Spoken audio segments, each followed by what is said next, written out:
Now, one place we can't afford to run television ads in is Northern Virginia. This gives us an incredible boost in name recognition. It gives us a boost in credibility, and it's huge.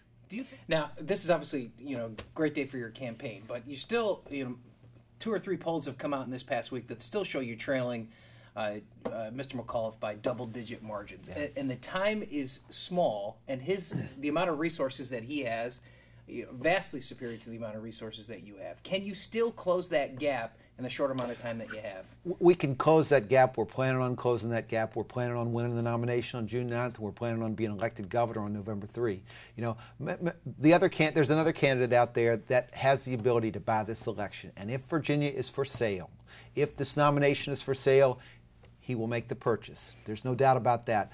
But if Virginians want to move forward in the tradition of Mark Warner and Tim Kaine, 2 great governors, if Virginians want to create opportunity and prosperity and hope in every part of Virginia, if Virginians want the best prepared candidate to be elected, I've got a great chance. And I'm working hard to make my case. We're not going to have the resources that the other candidate has, but frankly, we are going to have enough resources to make sure that people know there's a choice. And if we can carry out our agenda over the next 18 days and keep our ads on the air and stay focused on June 9th and then on November 3rd, I'm convinced that enough people will know there's a choice that I'll win this primary. I find it interesting. I talked to all 3 of you, and you're all very good about not talking negative about one another. But there's clearly, through ads and through blogs that support one or the other candidate and through different attempts to get the message out there, there definitely is a negative tenor to the campaign as we get down to this final stretch. Do you sense that from your position, or do you think that's not true? Well, here's what I think.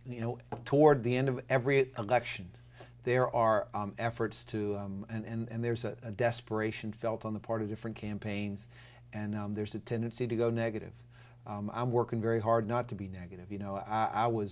I felt like the McAuliffe campaign launched a negative ad last week that was similar to an attack that Governor Gilmore launched last year against Mark Warner with respect to payday lending. And I just called him out on that. I said, hey, you're doing the same thing Mark Warner did. And besides that, you made a lot of money on high-interest credit cards. I mean, that's like the pot calling the kettle black when you're going after the payday lending industry. I mean, I've been in the legislature working hard to undo the mistakes that have been made with respect to payday lending, to reform the process. I voted for a 36% cap that would have effectively sent that industry out of Virginia. We've made significant strides in an effort to rein in that industry and to protect consumers.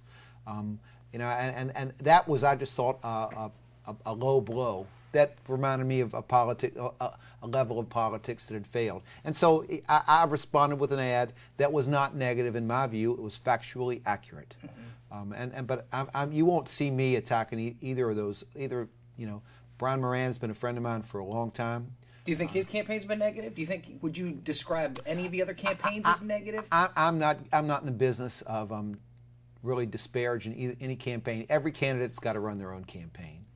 I think, frankly, you must have some sort of strategy, though. You need to get the people that support Creigh Deeds to the polls. How do you do that? Well, I'm focused on doing that. I've got basically several prongs of my strategy. I'm going to continue to be advertising on television. I'm going to be advertising on radio.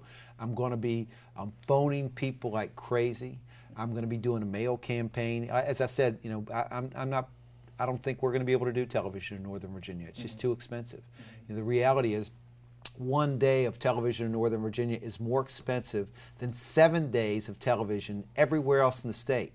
Well, and 60% of the people you buy access to in Northern Virginia couldn't vote for you if they wanted to. Yeah. So I'm trying to run an efficient operation. We don't have the resources of this other candidate. So we will probably do TV in the rest of the state. We'll do radio in the rest of the state and parts of the rest of the state.